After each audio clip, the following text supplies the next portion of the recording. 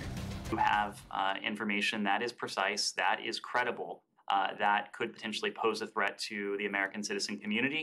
Of course, we will follow all obligations under that policy. लेकिन इस बार America Iran के direct target पर होगा, कहना मुश्किल है। ना ही ब्रिटेन के अड्डों पर ईरान की नजर टेढ़ी होगी। इस लिहाज से ईरान के इलाके में 2 सबसे बड़े दुश्मन ही हैं। पहला है सऊदी अरब और दूसरा है इजराइल। शिराज में हुए आतंकी हमले के बाद ईरान की पब्लिक भी चाहती है कि बदला लिया जाए।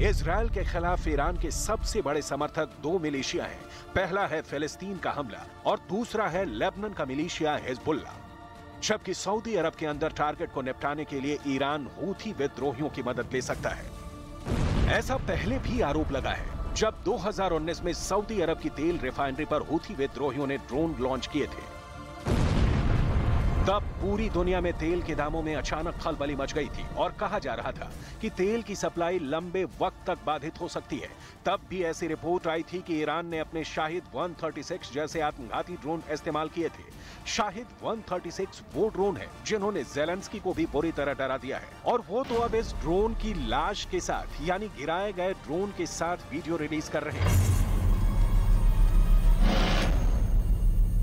Дякую вартовим нашого неба.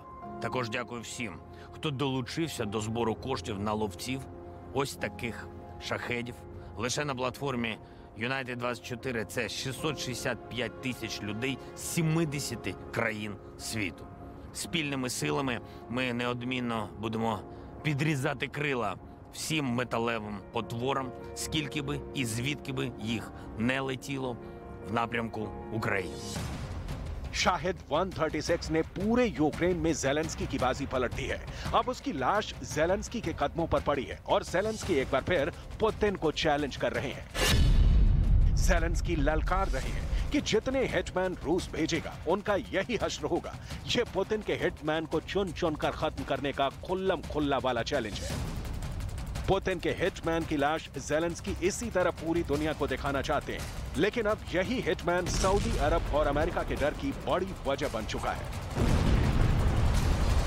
На 30 дронів захисники нашого неба не допустили прориву стерв'ятників ворога глиб країни і приземлили 23 шахеда. Крім цього, перетворено на металобрухт керовану авіаційну ракету Х-59, 2 ударних вертольоти К-52.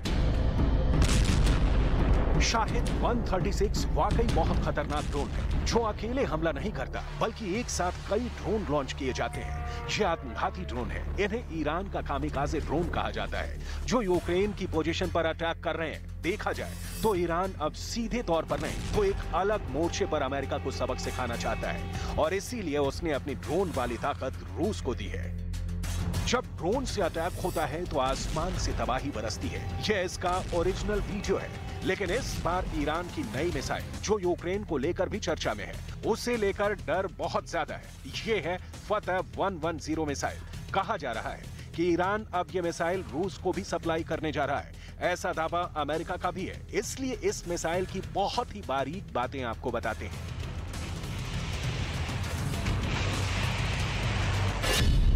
ईरान की ये मिसाइल 300 किलोमीटर तक हमला कर सकती है और ये अपने टारगेट के 3 मीटर के दायरे में गिरती है। एक बैलिस्टिक मिसाइल का इतना सटीक होना बहुत बड़ी बात है और यही बात पुतिन को पसंद आ गई है। Continues to deny reports that are increasingly unmistakable that Iran is providing this type of assistance to Russia. And that fact suggests that this is not something that Iran is necessarily proud of, but that Iran is undertaking this activity for reasons that they would have to explain, whether the motive is strategic, whether the motive is financial, whether the motive is geopolitical, whether it's a mix of all of those things. That would have to be something Iran would need to explain. But, of course, Iran has continued to obfuscate and to lie. Iran अपने हथियारों को Ukraine में भी आजमा चुका है और अब वो इसके साथ सऊदी अरब को भी चैलेंज कर रहा है। पश्चिम एशिया में इस वक्त युद्ध जैसे हालात बन चुके हैं और अगर ये युद्ध भड़का तो देर सवेर अमेरिका और रूस की भी इसमें एंट्री होगी और तब ये एक और महायुद्ध की शक्ल अख्तियार कर लेगा जिसकी आंच से पूरी दुनिया जलेगी, क्योंकि ये वो इलाका है जहां से पूरी दुनिया को तेल की सप्लाई होती है।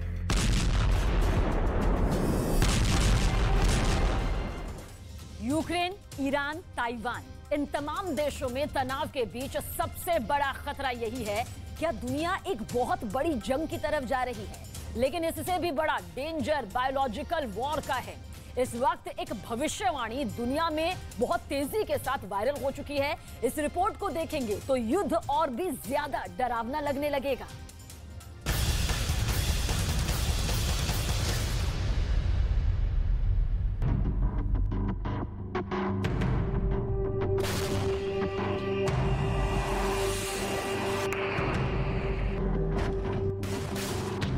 (9/11) की सटीक भविष्यवाणी।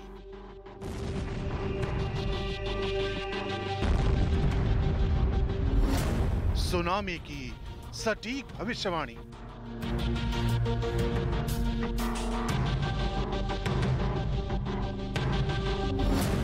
ओबामा के राष्ट्रपति बनने की भविष्यवाणी।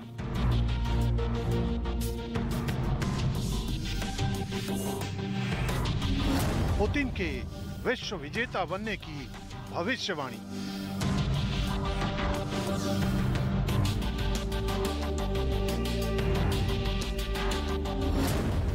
और अब बायोलॉजिकल वेपन के इस्तेमाल की भविष्यवाणी।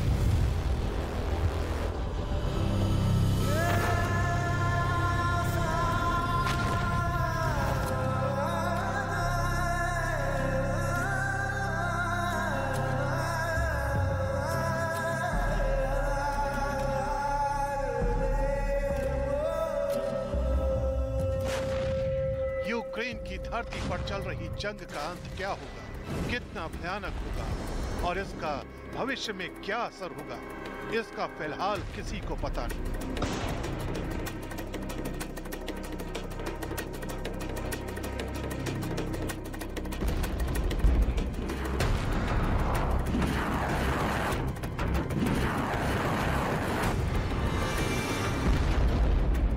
लेकिन सालों पहले दुनिया को अलविदा कह चुकी भविष्यवक्ता बाबा वेंगा को शायद सब पता है, क्योंकि रूस और यूक्रेन के बीच चल रही इस जंग के बीच बाबा वेंगा की एक और भविष्यवाणी का जिक्र किया जा रहा है। बाबा वेंगा की इस नई भविष्यवाणी के मुताबिक 2023 में बायोलॉजिकल वेपन का इस्तेमाल होने वाला है।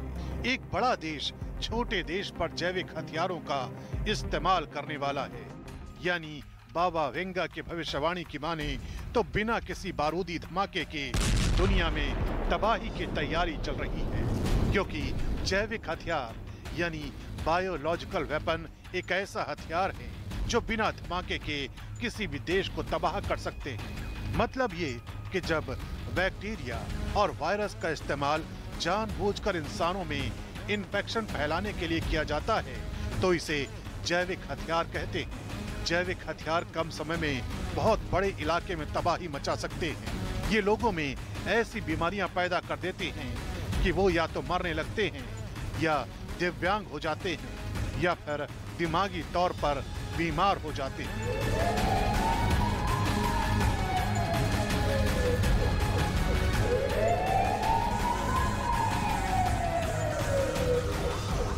बुल्गारिया के भविष्यवक्ता बाबा वेंगा के बारे में दावा किया जाता है कि उन्होंने साल 2022 के लिए 6 भविष्यवाणियां की थी, जिनमें से 2 भविष्यवाणियां सच साबित हुई हैं। ये भविष्यवाणियां एशिया और ऑस्ट्रेलिया में बाढ़ बारिश के चलते भारी नुकसान से जुड़ी हुई थी। इतना ही नहीं, बाबा वेंगा ने अमेरिका पर 9/11 के हमले को लेकर सालों पहले भविष्यवाणी कर दी थी, जो सच साबित हुई थी। यही नहीं, थाईलैंड में सुनामी को लेकर बाबा वेंगा की भविष्यवाणी साल 2004 में सच साबित हुई। प्रिंसेस डायना की मौत को लेकर बाबा वेंगा ने भविष्यवाणी की थी, जो सालों बाद सच साबित हुई। सोवियत यूनियन के टूटने के सालों पहले बाबा वेंगा ने बता दिया था कि आगे चलकर सोवियत यूनियन का विघटन हो जाएगा।